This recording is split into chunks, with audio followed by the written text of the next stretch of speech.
online. I'm into live on YouTube.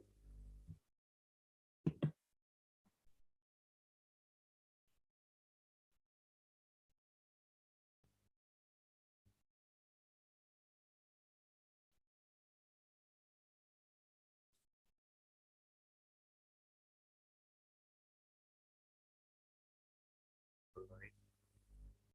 I'm into live on YouTube. Okay, it's being live streamed. Yeah. So, Bismillahirrahmanirrahim. Bismillahirrahmanirrahim and Assalamu alaikum. And I first of all thank you, Raza Bhai, for taking time out for our Grey Lounge family members. We have been discussing Chapter 3 UK for quite some time among the team, and one way or the other, they are to some level acquainted with you and the concept of the Grey Lounge.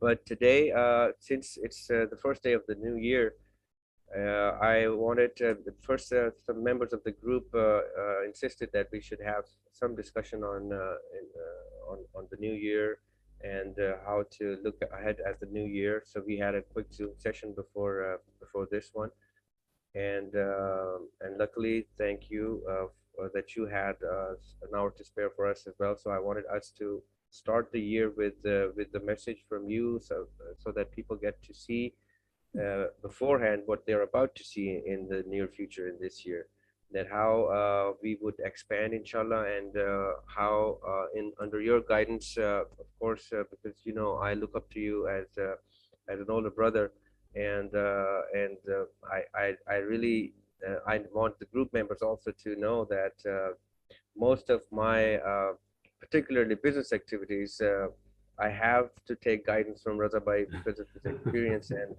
also because of the love that he has for me, and of course the person he is. And so without further ado, I would want Raza Bhai for you to say something to our family members here, our TGL family members. They are actually gathered just for you tonight, so that they get to talk to you, they get to hear your message, however you want to guide them in terms of a vision that they should have for the year ahead. Okay. Firstly, warm welcome to everybody, and I'm extremely humbled by your introduction and your love, really. You know how much that means to me. Happy New Year to everybody, whoever's joined and wherever you are. And I guess, we all celebrate this new year, and it's great to be here, really. And always, that without saying that, I'm always here, support, guide, wherever I can help as well. The message, I don't know, I just feel totally in gratitude for what we actually have. I'm not sure if members are aware, there's a new word that's being branded around this at the moment, which is haptitude, which is a combination of happiness and gratitude. And that really just sums it all up for me, that I'm extremely happy with life in general, despite all the doom and gloom everywhere. This feeling of happiness, of existence, of being, is just so sort of overpowering. And then this enormity of gratitude to the Almighty for what He has given throughout my life, really. And I feel very blessed in many, many ways, and not least having you as a close friend. So my message out to everybody is, this sincere gratitude for everything around us, our existence, our being, our friends, our family, our whole environment. And sometimes it's difficult to appreciate it because of the doom and gloom surrounding us. But Allah subhanahu wa ta'ala has blessed us with everything, and we should have that gratitude amongst us. Can I would also want to ask certain questions on behalf of By the way, nothing is scripted here. It's just off the cuff. There's no plan. That's a good thing. That's a good thing about our sessions, because so far all the videos that we've had put on the videos that we put on our YouTube channel, or the Zoom sessions that we've been having, they've never been scripted. It's just that also with the videos, it took me 11 years to compose all the content that I am now putting on in the shape of videos. It was actually in the shape of a book that I've been mentioning to you over the past few years. But yes, I think when we talk about what we live for, we don't need a script. And when we talk about what we are born for, we don't long for a script. In fact, it's more of putting our heart out in front of people and talking about things that we believe in, and that we want to see around us and within us. And that's the only thing that we keep talking about over here at the Grey Lounge. And in that regard, there are certain questions that I would throw at you, and this please fire away. Yeah, in this session, so that people would get to also know more about you. And because I believe every person has a journey. Every person goes through a very unique journey of one's own.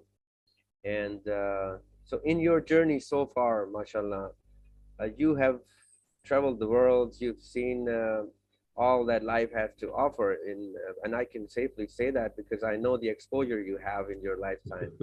And by the way, people, there's a movie. Hopefully, it would be coming out very soon. We would first get into the production of that. It is being made on the life of Raza Bhai and the experiences that he has had. There are many channels. When he was here in Pakistan a couple of years ago, I know that most of our media giants were after him to get that movie to their name and to brand them under their labels. And I'm so glad that he didn't sign with them, because I don't consider them professional at all. But based on the journey that you've had so far, with mashallah your kids and everybody settled that now, and your business and so many businesses that you've been a part of, what would you say to the youth that is listening to you right now through our Zoom session and our YouTube? What are the key elements that you would want them to work on, that you probably learned with experience, and you would not want them to go through that curve, and maybe you could just give them some certain pointers, some shortcuts to something good? Sure. I mean, it's a great question, and I get this asked quite often. Firstly, the movie is now in the form of a TV series, because there was too much content for the movie, and it's we're talking about 10 one-hour episodes, which is we're currently talking with production houses for this. So that is in the offing. But my message is really, you've got to have a dream. Whenever you start, whatever you're looking at, have a dream, and then dream big.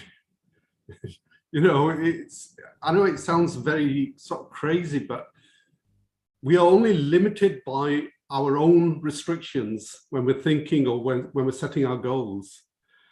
Alhamdulillah, and I say this in complete humbleness, honestly, I don't deserve it. I don't,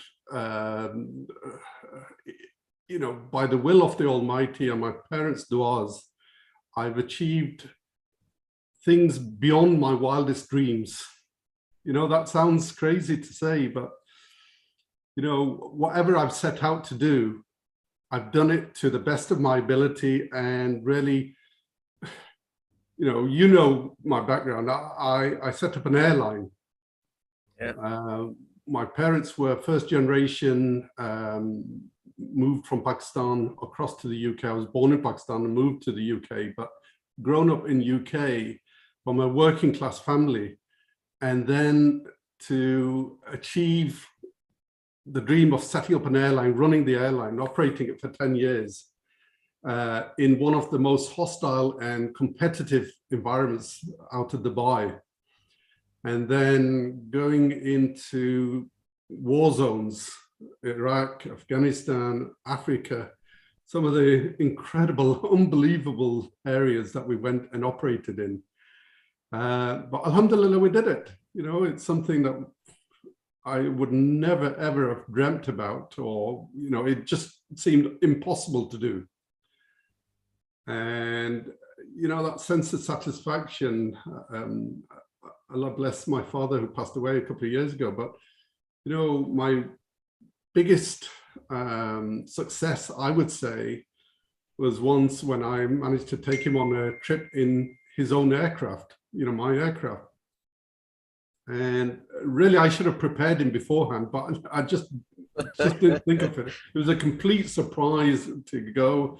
We flew from Dubai to Doha, Doha to Bahrain, back again. But he just got so emotional.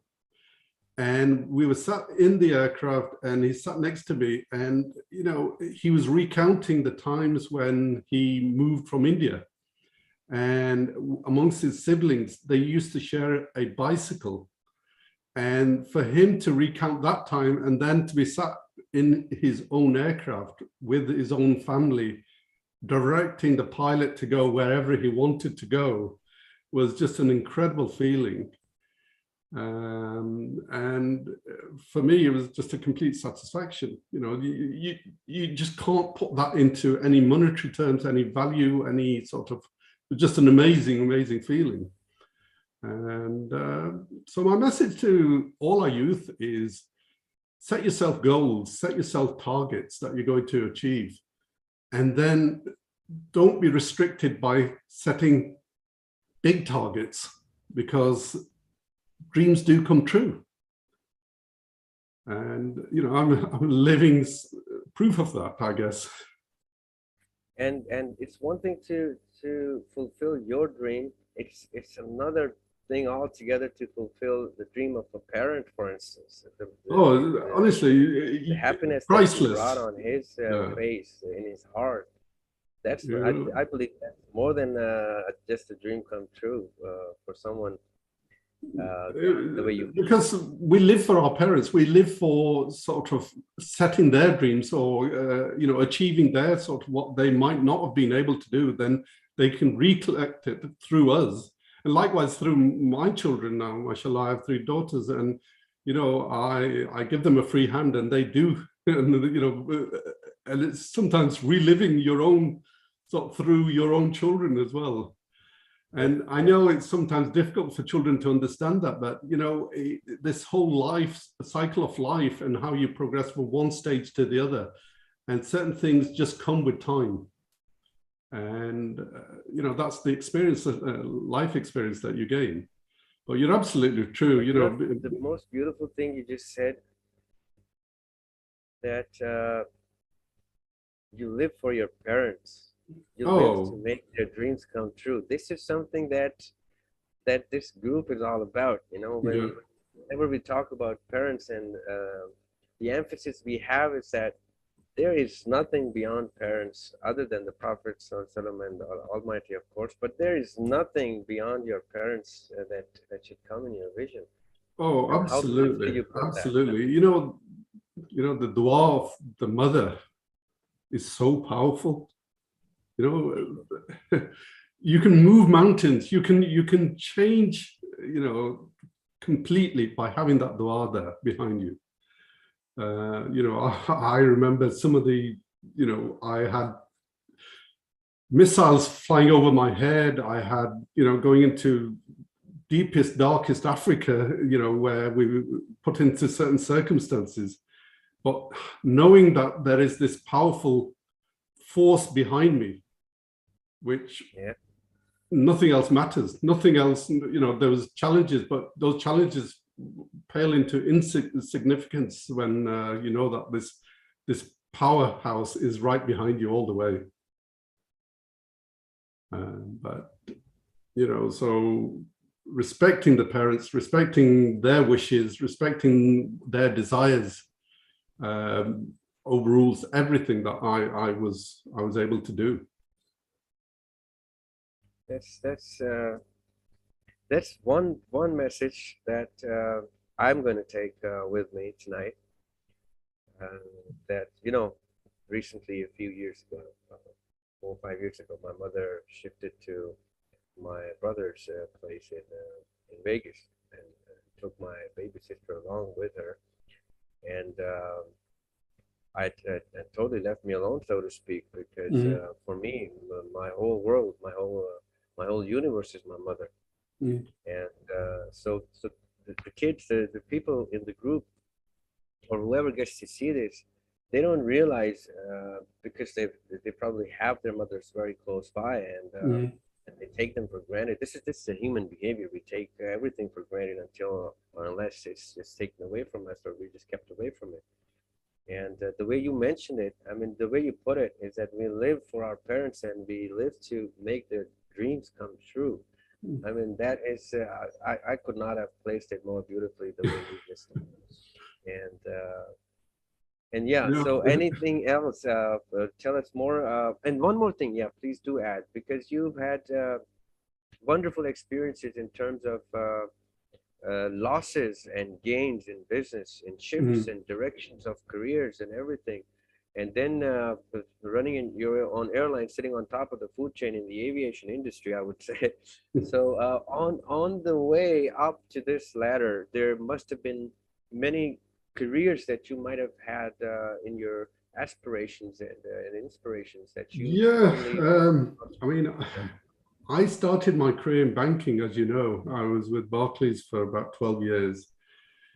Banking is great because it gives you that foundation, it gives you that insight into other businesses because you have clients, you have Yeah. customers. But I'm talking about when banking was Other banking, not businesses, right? this Okay. modern era where you're basically a number or it's all done credit scores and remote banking and all this new technology, which is fine. But in the days that I was a banker, the bank manager was the focal point of the community. People used to come, discuss business, non-business, the community, everything was discussed through the bank manager. And I had clients who were friends, who were customers. And even to this day, people still come to and ask for advice of when they're presenting a business plan or when they want to discuss something with the bank. And I give them two perspectives. I give them what the bank is looking for and what they're wanting to hear, and then how they should approach that. And that sort of relationship building over years, and I'm talking about going back, 30 years ago when I was in banking. And it's that long-term relationship with friends and people that I've grown up with, which is amazing. Even today, I was with some friends. We were playing golf, friends that we're celebrating our 50 years of knowing each other. And it's a lifetime. It's a life sentence. But it's you can't replicate those friends. The friends that you shared, times, good times, bad times, traveled together, done business together, and you can be laughing and joking about small little crazy things which mean nothing to anybody else, but to you, it's an instant memory from days gone past. True. True. Okay, one more thing. Mm, What I'm facing with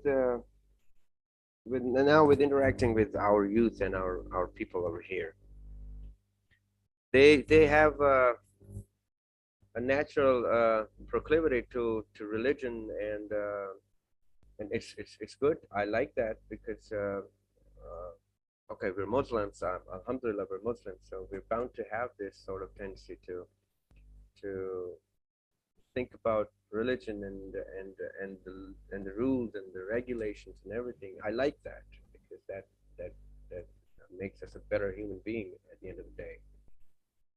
But with this, with the start of our UK chapter, with this first day of the year, with your presence, there's something I would want our people in Pakistan and this region, particularly Pakistan, India, Bangladesh, and our Muslim friends, or any other faith or religion for that matter.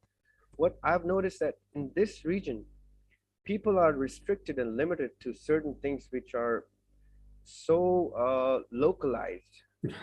And when I talk to students, young emerging students, and I ask them questions about international activities going on around them, not too far away, be it China, be it the Indian occupied Kashmir for that matter, they would know more about their faith than the people suffering in the name of faith.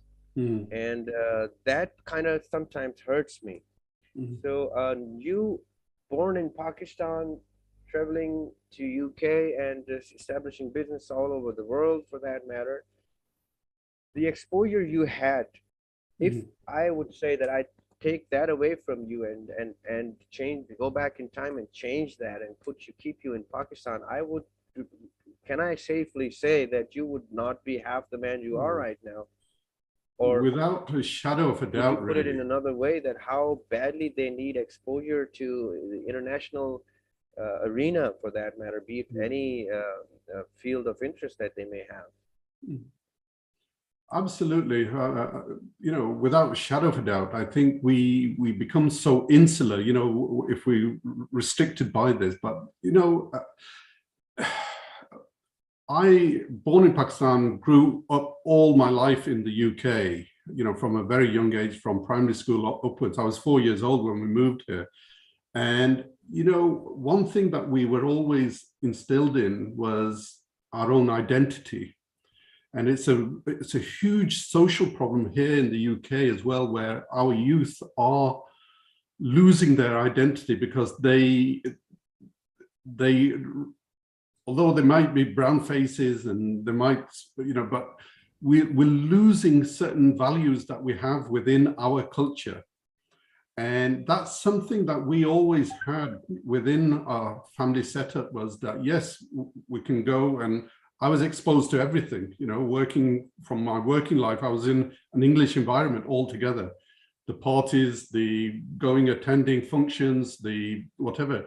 But having said that, I knew what my limitations were. I knew what my restrictions were going to be. And alhamdulillah, and I say this once again in humbleness, that I never crossed those boundaries. You know, here, certainly in the UK, drugs, drink, all of that is prevalent. And sadly, you know, our youth are losing it, and we're losing that side. To a certain extent, our language helps, because although we speak English, at home we speak Punjabi, we speak Urdu, and the respect value in our own Eastern languages, you just can't have in English. And that's something that, you know, we are losing, and it's a conscious effort that we make with my grandchildren, that we try and speak our language with them. The point that you're making, the exposure these days, you know, the technology that's available, you know, here we are on a platform where members are signing in from all over the world. Can you imagine that, you know, 10 years ago, you just couldn't even think of it then. And in some of the, you know, the era that I grew up, it was just unheard of. And, you know, news travels so quickly around the world. And events happen other end of the world, but within seconds, everybody knows about it. And this is this is something that we live with. The other point I would make, you know, our religious restrictions are, you know, what we have to follow, what we're compelled to follow, is all well and good. But the basis of mine has always been, and we've shared this discussion many times together, is this love for the Prophet ﷺ. I had this from a very, very young age. And when I say love, and I wish everybody listening, everybody hearing about this, to develop this love for the Prophet ﷺ, because this was just an unbelievable, wondrous person who, you know, Allah subhanahu wa ta'ala has, you know, broken the mold afterwards, because there will never be a person like him. And, develop that love for the Prophet ﷺ, everything else starts to fall into place then. That reminds me that you were working on a book. Yes. And just so that people would know, yeah, the book, it's more of a personal glimpse rather than for any scholarly sort of achievement. And it's on the seerah of the Prophet ﷺ. And I take this back right from the time of Hazrat Ibrahim alayhi salam. So I start from that journey and then bring it up to the time of the Prophet ﷺ, then his Meccan phase, then his Medina phase, right to his final days. And when did we get to see the book? I'm down to chapter 12, and it's still very, very early. I haven't set myself a target for this. There's certain incidents which mean a great deal to me, and I spend a little bit more time on those. And from time to time, I get asked to deliver lectures on this as well. Recently, I did a series on Battle of Badr here at Manchester University, and COVID hit. So I've done phase 1, and I will be then doing phase 2 and 3 for that. Alhamdulillah, it's something is personal interest. Been very, very fortunate enough to have been to some of the sites and places, some of the remote places in Saudi as well, and having seen certain places firsthand. And I think that just gives you a little different perspective on things. But yeah, the book's there. It's slowly coming along.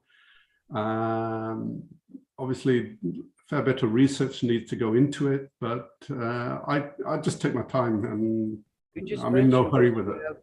12 chapters already written. Mm.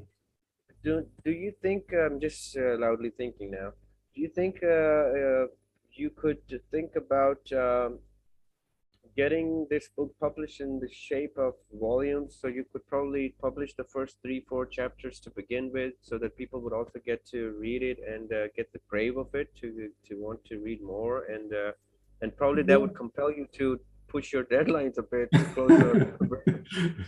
Yeah, it's true. Would have a volume in their hands. They would ask for another volume, and they would then push you to do that. Yeah, it's a good idea. It's something that we'll maybe give consideration. I've been asked for that before as well, but it's really more of a personal glimpse at it. You know, this was never intended for publication. That's when I set out, because I just wanted to get some of my feelings, my thoughts down on paper. And whilst in Dubai, I had a certain amount of time waiting around at airports. I have certain times, and I open my laptop and continue. But I have this book and a second book, which I'm in the process of, which is now being made into this TV series. So one or the other, one way we will get this. The seerah classes I run are very much aimed at the youth, from secondary school children up to university level children. I aim it at that. I try and make it interactive. For example, the battle scenes, I have giant floor plans, which I put down on the floor. The Battle of Badr, where the wells were, where the kuffar stood, where the entrance of the Muslim army came. When you make it visual, children absorb it a lot better. It's a different sort of feel to it. Unfortunately, I was at delivering a talk here at the local masjid one day, and we had the floor plan there, and they were deciding who was going to be the kuffar. And I thought that I better pull back, because they go home and tell their parents, well, I was such and such at today's event. And so I have to be a little bit more careful. But the idea is really for making it visual for children, because it sinks in.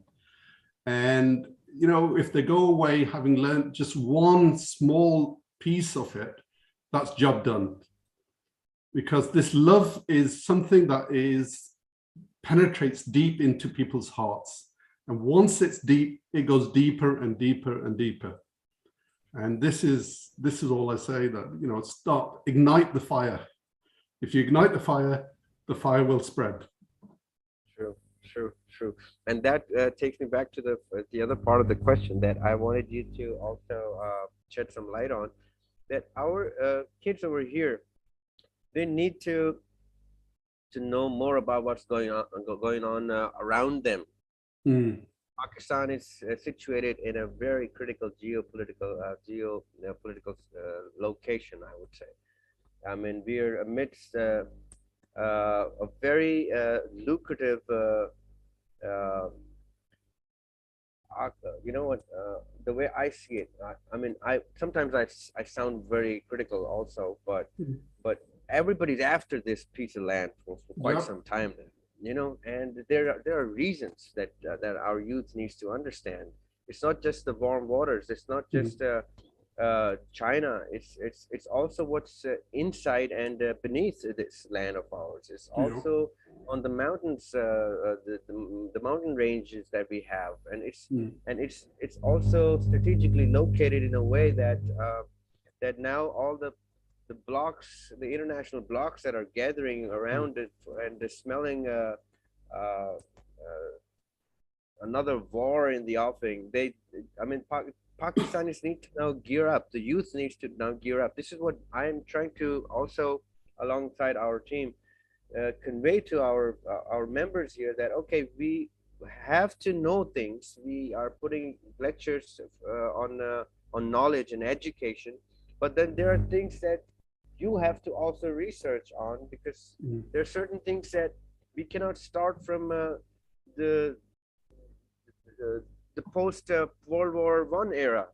They need to know, okay, what's the situation? When did the planet Earth shift into this kind of a very messy piece of land, and why things turned around for which country and on what basis? Now, for this 2022 and then entering into 2023, because we still do not know the fate of Saudi Arabia right now, the shift of Mecca and Medina. So these sort of things, if you could also emphasize on that, how our youth should focus these things. We're just entering into this new phase. I mean, they keep classifying it as the New World Order, you know, which is, I don't like the terms, but this is something which is a reality now. Saudis, sadly, and I say this, are rude, obnoxious, ignorant people in general. Okay. And I have first-hand experience of this. I've worked in Saudi, I've leased aircraft there, I've traveled extensively throughout Saudi, and I've interacted with them. On the whole, uneducated people, money-driven, very much. The only profit that they see is the one with the F. So,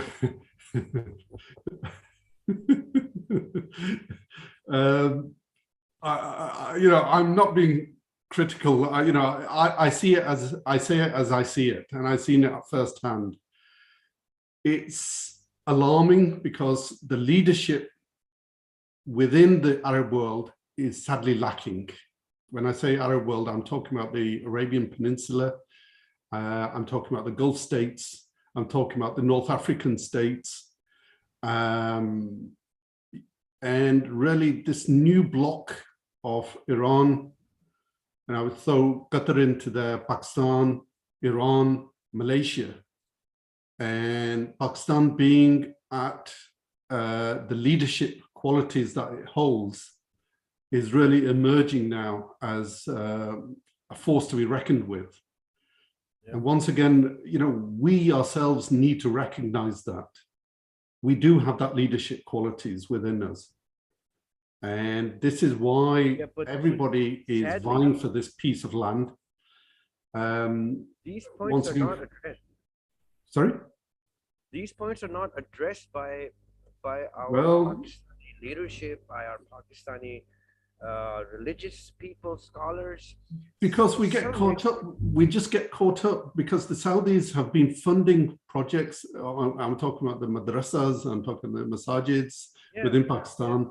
And, you know, their short-sightedness of just seeing today and tomorrow. not beyond. And this is, it's a rude awakening, but it's a reality that's happening, and we should recognize that and move forward from there. Yeah. That, we've all seen how Saudi, for example, have tied up with the Israelis. The UAE have tied up with the Israelis. And,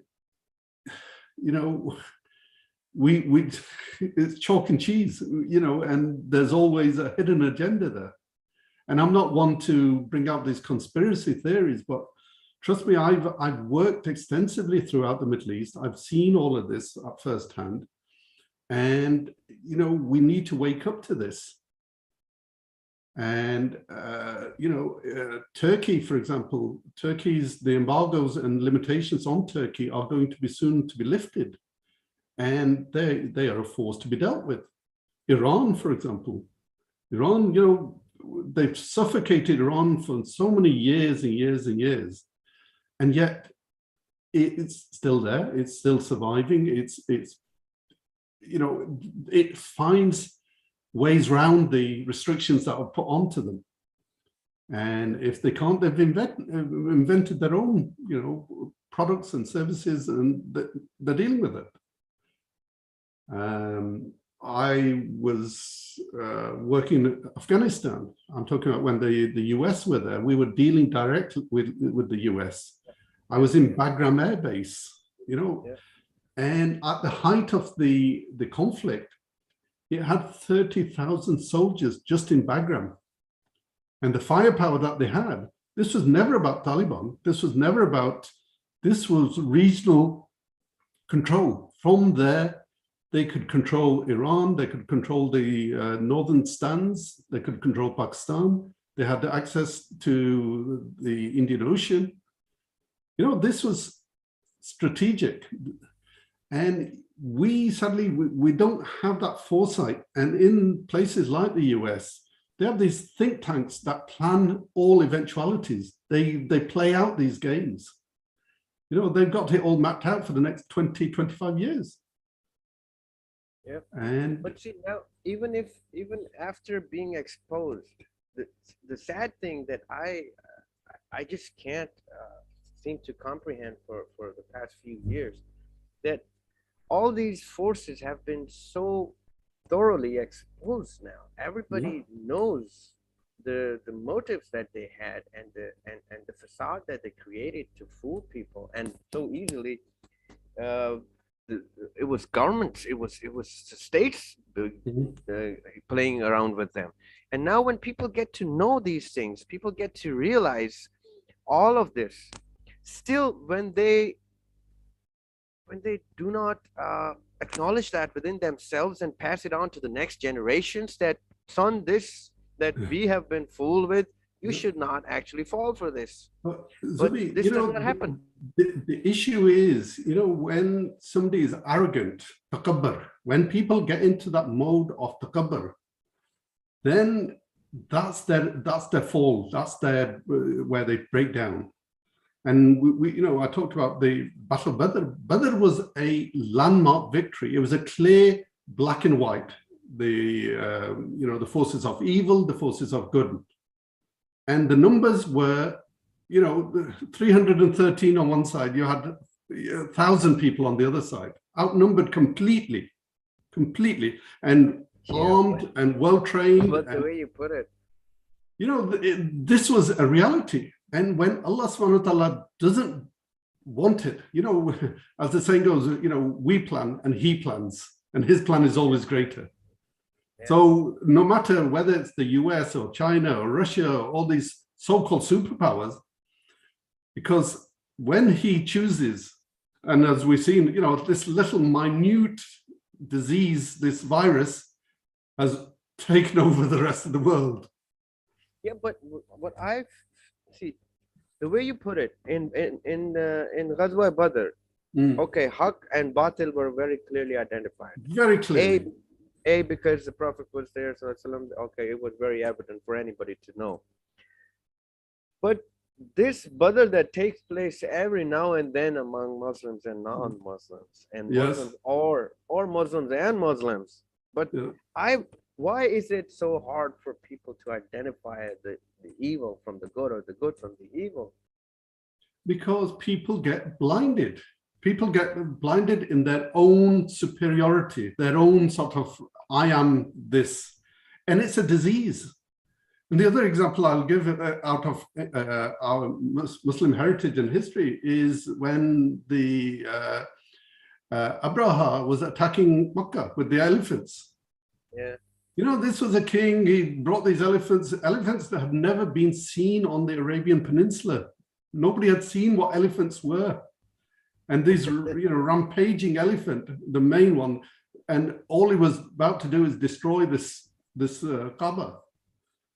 And he was just completely sort of in his own element. He was, I am this super being and I can do whatever I wish. And Allah subhanahu wa ta'ala sent these birds with pellets, small pellets in the, and just completely destroyed this army. Yeah. And it's having that faith, that complete faith in the existence of the Almighty, in, the power that he holds.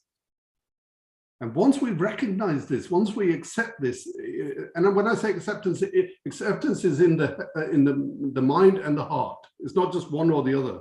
It has to be complete. Once you've got that acceptance, then you see, what can be achieved.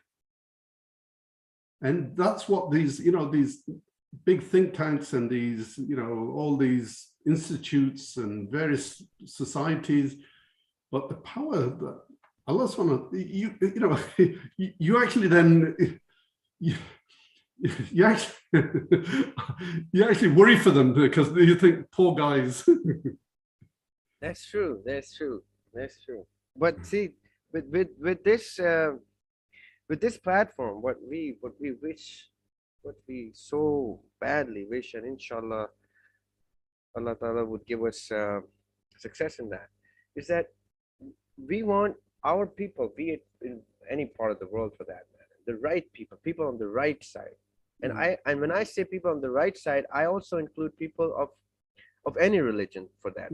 Any person fighting for haqq is fighting for haqq. Any person under the zulm and the tyranny of batil is, I mean, for me, haqq is very clear. It has no religion. Haqq has no faith. I believe haqq is haqq.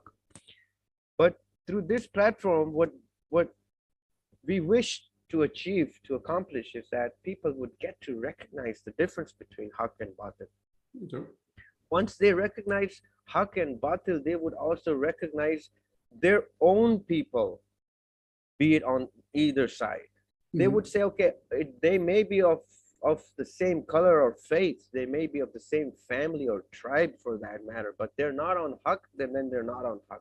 Then they are batil. This is the difference that I think is actually is camouflaged by batil so easily that we don't get to see. Sometimes our own people are fighting for batil, and this is the scary part. That's when that's when the weak people can't make the right choices because they have very limited resources to fight for right. And that's where platforms need to come up and give them the lift that you're not weak anymore, because too many weak people together can be a very strong force. Of course. And that's what they need to understand, that weakness is because you're alone, and the moment is never alone, to be honest. That's what a moment needs to realize, that you're never alone.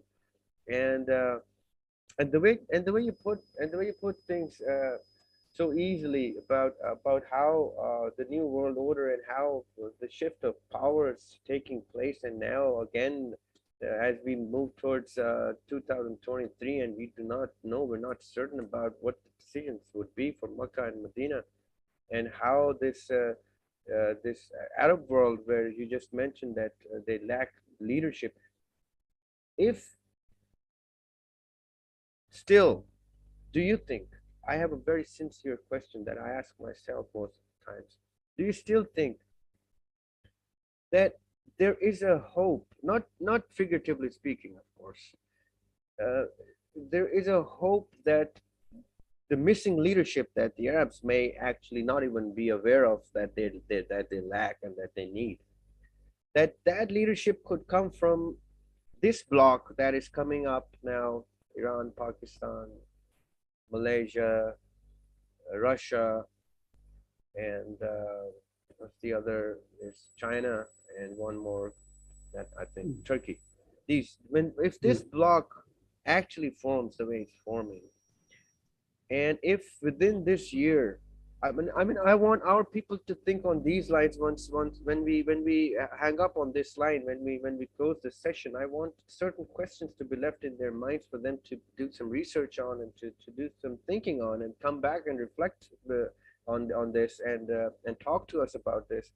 And maybe in the next on next weekend, we would have certain people asking questions about these sort of things, so that at least we generate some sort of a thought process in people, that this whole situation, it could actually be the end of the world, or beginning of the end, for that matter.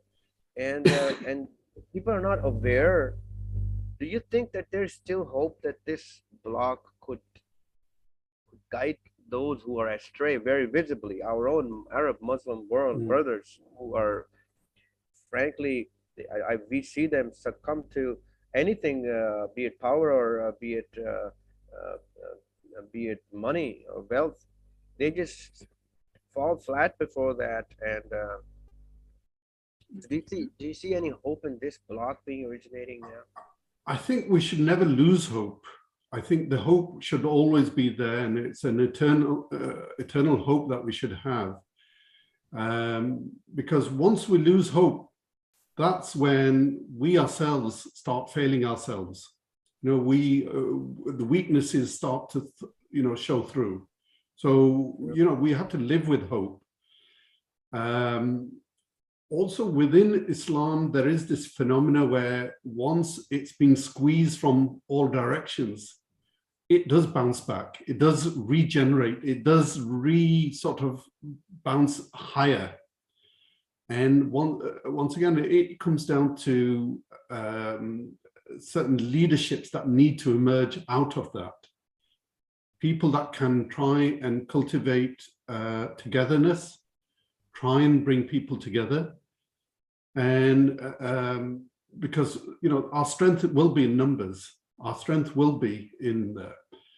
And then I guess all of this has been foretold anyway, years and years ago. 1400 years ago, the Prophet ﷺ gave instructions, or gave what would happen. So when I was with Allah, whatever he has said is going to happen anyway, whether it happens in our lifetime or in generations to come after us. But I think we're at this junction, this fork in the road now, and we've got to prepare ourselves to take the right path. And this is where I'm sort of leading to, that we need to be aware of what's going on and read beyond the news, beyond the sort of paper talk, and see right from wrong from here.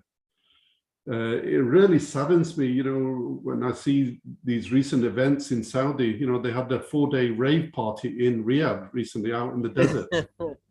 Can you imagine this? I am probably the only person in the world who enjoyed that. Yeah, but you like music anyway. No, no, not in that sense. In a sense that this makes it evident to even those who would not see the visible. Yeah. I mean, this is the final nail in the coffin, for that matter. Yeah. But and I enjoyed it. I really laughed. I had a smile on my face throughout this whole news, and I was like, God, you are great. Allahu Akbar, you actually made it so visible. Exactly. It's, once again, right from wrong. It's there, it's plain to see. Something just cropped up in my mind. That I went to, there's a city called Bisha, and I happened to be there once with work. And the Saudis, as they go past, there's a graveyard, by the way, as they go past this graveyard, there's strange phenomena. What they do, there's this particular grave, they go past the grave and they either spit at it or they take off a shoe and actually hit this grave. And I found this strange, this grave in the middle of, Saudi, graveyards are not fancy graveyards anyway. So, and everybody was doing it. And I stood there watching this strange phenomena where everybody that was passing by would either spit at it or take off the shoe and hit it once and then move on. And curious as I was, I'm saying, what's this all about? Please, can somebody enlighten me? And what they were saying was that this was the actual place when Abraha was attacking Mecca. This was the guide that brought him through the route. And he's regarded as a traitor, as a, where he's let the country down, he let the Ummah down. So from that day onwards, this guy is having to sort of have this curse put onto him because people visibly go past and spit at it and move on. And, this is in Saudi, and it was just a strange phenomenon whilst we were talking, it just came to mind. Why don't they do that to their own fathers' graves also, since they have done the same thing to the whole region for that matter? Well, this is it. This is, we're supposed to do that. Well, that's it. The new leadership. I think you just did that. I think you just did that by saying that. No, it is sad. And we always find a funny side to everything. That's probably our way of handling this atrocity that is upon us because of the Saudis, to be honest. And not just I would not say it's directly the Saudis, but the people that have taken charge. We have seen I've read in history, good people, the right people who were there, who could have actually made it to the top, but they foresaw and they got rid of them, their own family members for that matter. Yeah. And so I still see that that there is still hope, of course, because they have the two sources of hope for the whole universe, be it Mecca or Medina. And if any hope is ever coming, I'm banking on these two places for the hope to come from. So if there is no hope in Saudi, then there is no hope anywhere at all for that matter. But if now Turkey is supposed to take this hope away from them, then I think they are the rightful owners of the two sources of hope. And I sincerely hope that Turkey gets these two places back. Very much so. And Makkah Sharif, as holy as it is, and how, for me personally, and it's a personal once again, Medina Sharif is ground zero, is the place, is the center of the world. Incidentally, as the Haram of Makkah, there is no mention of, and you only have that in Medina Sharif, is a piece of Jannah. So I will leave it at that. I won't go into detail on that because we will go at tangent, and that will be just a different talk altogether. Yeah. But I would like to add one thing that, okay, so music and these sort of concerts and gigs have come to Saudi Arabia, and that kind of does not go with the grace that Saudi Arabia had of having Makkah and Medina there. But now if Makkah and Medina are to go to Turkey, there's already music and all sorts of things going on in Turkey anyway. So I think we have limited choices as thinkers or as believers to think about. If you ask me, I would want Makkah and Medina to be independent of all evil of this sort, be it any part of the world. Unfortunately, that is not possible. So if we have to live with, well, it's maybe time for Pakistan to step in, not even Turkey. It's yeah. But if I think if anybody can do that, there are only two countries who are capable of doing that. I would say it's Pakistan and or Iran, and I'm sure none of these two are going to step up for that anyway. But but as you said, we leave it at that for now, and we're touching almost an hour, and I'm very grateful that No, not at all. It's a pleasure. You know that. I'm always here for you. Thank you so much. I'm always honored by your presence, and it's always a pleasure talking to you. And now I'm glad that our TGL family members also get to have that pleasure and honor of having you on board. And whenever we can possibly get an hour out of your busy schedule, be it once a week at least, then we would actually collectively, on behalf of Grey Lounge, I can say that we would be grateful. And because this was just a more of a get to know each other and introduce thing, sort of a session for us in the start of the year, on a bright new day of a new year for all of us. But now from here onwards, at least people got to see the flavor of discussion that they can expect when we are together on our Zoom sessions, and that's exactly the perception I tried to build inside their hearts and minds of yours and of Chapter 3 of our UK.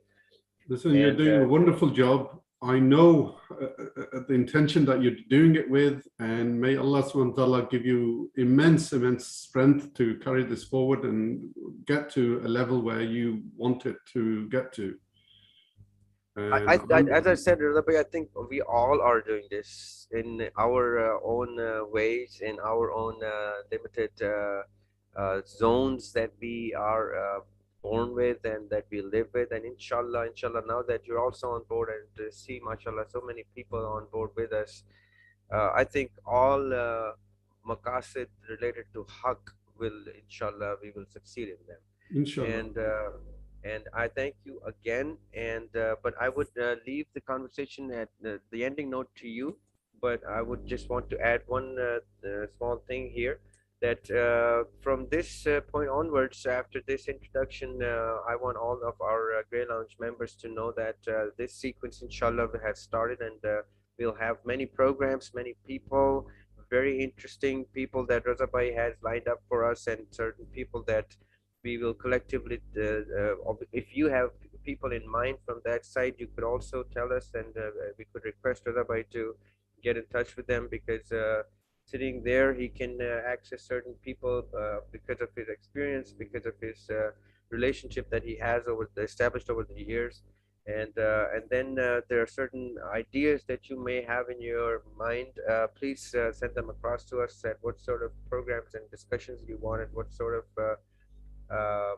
ideas that are possible for us to bring on board. And so please stay in touch, all of us. I'm going to leave the ending note to Raza Bhai, as he is the guest of honor over here for our night.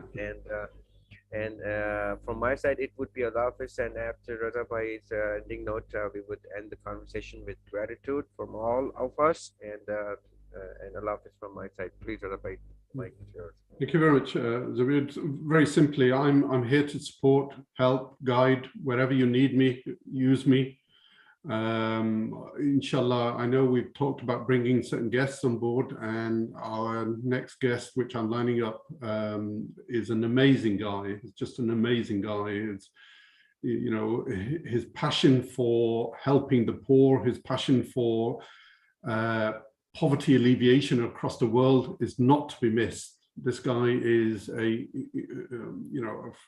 great human being. He's Australian. His background is, you know, he's a master architect, but the guy is just so dedicated to helping people around the world. And I know I'm cajoling him to be doing stuff in Pakistan, which inshallah, you know, over the year, we'll be able to announce certain developments that we're doing for Pakistan. But do look out for him. I'll let Zubi make the announcements when he's coming on board. And the guy is just an amazing guy. Likewise, other people, because of what I've done and where I've been, you know, we have access to certain individuals around the world which I think just would be an added bonus for the Grey Lounge.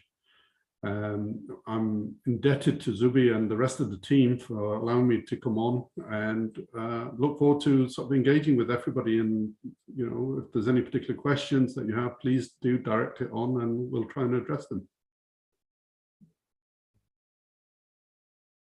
Okay, perfect. And yes, well, we will be making the announcements as we are as and when we get ready to bring very, very interesting people on board. Years and years of experience and the heart of gold. Mashallah, they are trying to do, and they have done so much, and they are trying to do also a lot for us in Pakistan. And for some reason, good things are happening all around us, but they are not somehow channelized. And I think this is the intent behind Raza Bhai's ambitions and aims, and I'm also trying to benefit from Raza Bhai in that sense, because whenever we sit down, whenever we had a chance to talk about things, all the projects seem to have some sort of an attachment with Pakistan, and some sort of an attachment for the good of people and for humanity. This is what brings us closer every time, and Alhamdulillah, by means of this platform, we are together again, and we want all the people who are listening, who are also on board, to stay close now and to be interactive with us, so that collectively we can play our part. I would not want to bug you with questions in this session, even if there are certain questions. We would note down the questions and probably add them in the next session where you have time. So that no, thank you very much. I take leave, and I look forward to speaking to you very soon. Thank you, everybody, for listening in. And if I've made any mistakes or if I've offended anybody, please forgive me. It was unintentional. And inshallah, catch up with everybody very soon. Khuda Hafiz. Thank you very much, Raza. May God bless you.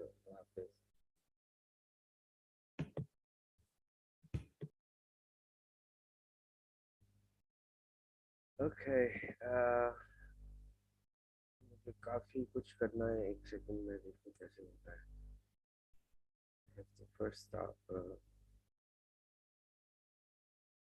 The right string. How do I do it?